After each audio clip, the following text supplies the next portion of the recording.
We couldn't talk about the theories of personality or psychology without mentioning Freud. Sigmund Freud is one of the most famous and controversial minds of the 20th century. His psychoanalytic perspective of personality offers a unique way of looking at the body and mind connection to personality. So in order to know Freud, we have to know three following terms: the id, the ego, and the superego. These are the three parts of your personality, well, according to Freud. These three characters are driven by unconscious energy. Now, a person may not always hear or talk to these parts of their personality, but they are all silently going through a struggle to influence our decisions and our behavior. The id is the bad boy of our subconscious. It is an impulsive part of the psyche that seeks pleasure and avoids pain at all costs. The id wants instant gratification. It is the part of you that grabs for food as a baby or acts to satisfy sexual desires without thinking it through. Now, the superego lies on the opposite end of the spectrum. This part of the psyche wants to control the id. If humans acted only based on receiving instant gratification and immediate pleasure, we would surely be in a whole lot of trouble. The superego unconsciously and consciously acts to follow the rules of society and tries to keep the id from causing some serious damage long term. Now, the ego lies in between the middle of these two entities, in between the id and the superego. The ego is in constant struggle to balance out these two forces and try to make pleasurable decisions without causing too much damage.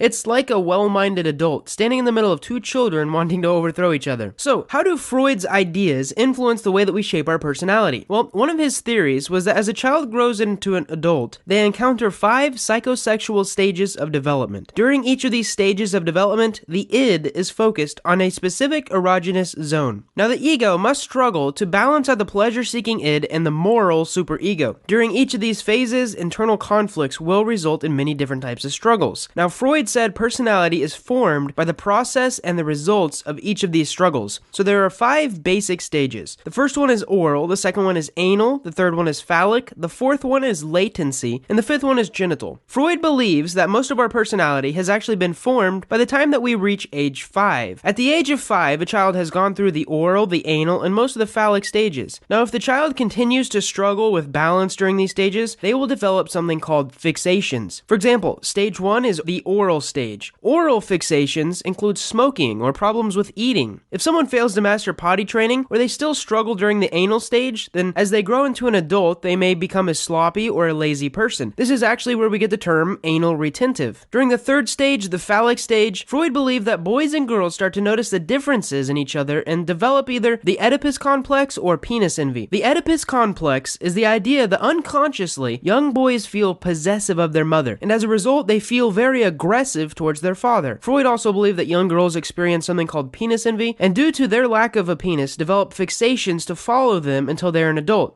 If Freud's ideas make you uncomfortable, either for the fact that he focuses explicitly on sex or that he seems to frame women as the lesser sex, you're not alone. Actually, it was a little weird talking about these into a microphone. Freud has never ceased to face criticism for his work. Unlike many psychologists, he actually did not use empirical research or studies to back up his theories. He worked solely with adults on a case-by-case basis. Still, however, the psychoanalytic perspective remains as one of the top personality theories to date. Unlike the humanist theory, Freud's focus remains in the unconscious. He explores the idea that in order to develop the root of our personality, we have to dig deeper than what we experience on the surface. Psychoanalytic therapy grew out of Freud's theories. This approach involves a therapist questioning their patient about their childhood memories or possible events in the past that might have led to struggles between the id and the superego. Freud believed that humans repress a lot of their emotions. Now, his goal during therapy sessions was to bring those unconscious feelings and emotions into the conscious mind. So this last theory that I'm going to talk about, the psychoanalytic theory, gives us a lot to think about when it comes to the development of our personality. How many events in your life can you point out as defining moments that shaped your personality? And how many events could have changed your personality without even you thinking about it?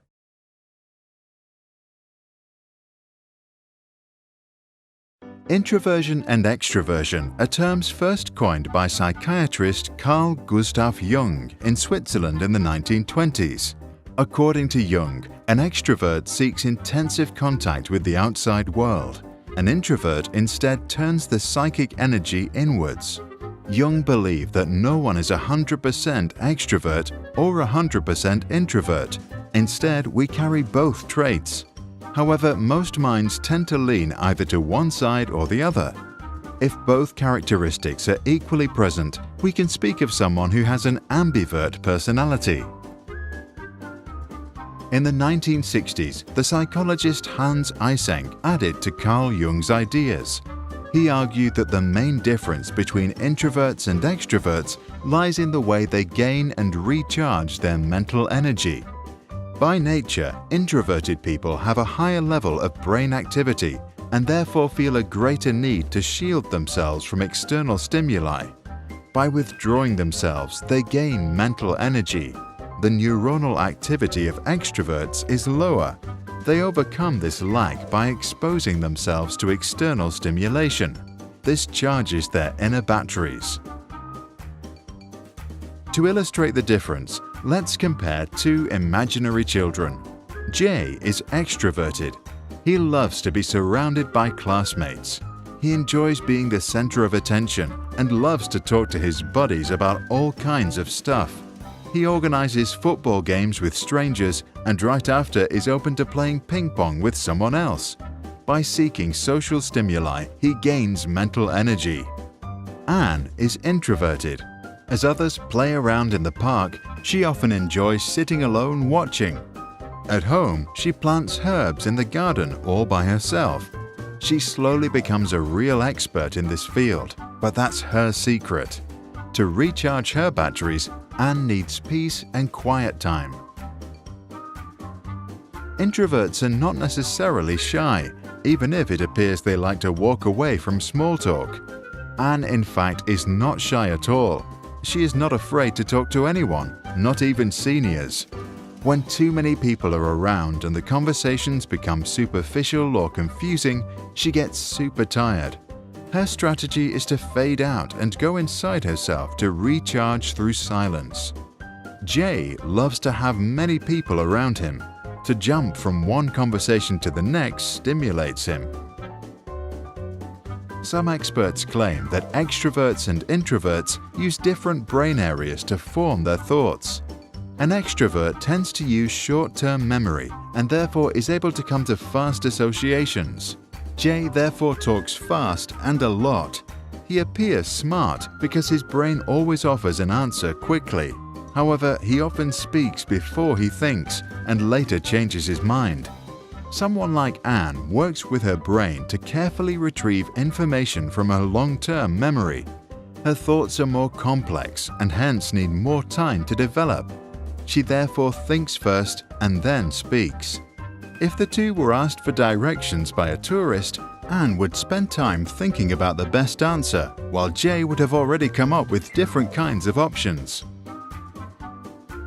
Good teachers and clever business leaders know about the different nature of introverts and extroverts and try to develop their strengths. When raising questions, they ask everyone to think for a minute in silence before answering. Extroverts then learn to formalize their thoughts before they speak, and introverts get more talking time to practice public speaking. At brainstorming, they use a formal process or a talking stick to make sure an Anne also gets to participate. Group projects can be formalized to support both temperaments. In one project, extroverts and introverts work together. Jay then learns from Anne how to think ideas over to develop more complex thoughts. Anne, in return, benefits from Jay's fast association skills and learns to think and speak more flexibly. In the next project, the same temperaments work together. Then they see their own traits in the opposite person. If confronted with problems in teams of the same character, introverts need to speak up and extroverts are forced to think deep to proceed. The educator Rudolf Steiner was a proponent of this method for his Waldorf schools. Psychologist Jerome Kagan's research on temperament in toddlers showed that many character traits we are born with make it into adulthood. He confronted 500 babies with different stimuli, like loud sounds and bad smells. Around 20% of the babies cried or got nervous, 40% stayed relaxed, and the other 40% were somewhere in between. A second test years later showed that babies who didn't react strongly turned out to be more extroverted. What about yourself? Do you consider yourself more introverted or extroverted? Or do you think this classification is flawed and there is no such thing? Please share your thoughts in the comments below.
Oh, hi there! Today we will be talking about Carl Rogers' person-centered theory.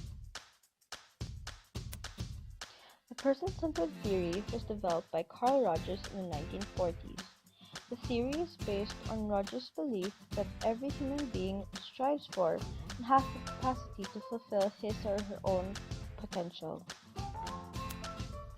During the early years, his approach was known as non-directive. Later, it was changed to different terms like client-centered. Then, it was changed to person-centered. Later on, it was changed to student-centered.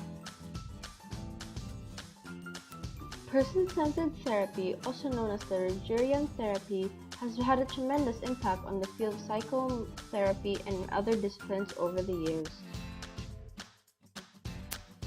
Part of this theory is Carl Rogers' basic assumptions. First assumption is the formative tendency for all matter, both organic and inorganic, to evolve from simpler to a more complex form. The second assumption is actualizing tendency. This tendency is a tendency within all living things to move toward completion or fulfillment of potentials. Another part of Rogers' theory is needs. The need for maintenance, enhancement, positive regard, and positive self-regard. The first need is need for maintenance. This needs includes basic needs like food, air, but it also includes tendency to resist change and seek the status quo. The second need is need for enhancement. A person has the need to become more, to develop, and to achieve growth. Another need is the need for positive regard. The person develops the need to be loved, liked, and accepted by another person. Last is the need for positive self-regard, the experience of prizing or valuing oneself. One must first have the positive regard to obtain positive self-regard.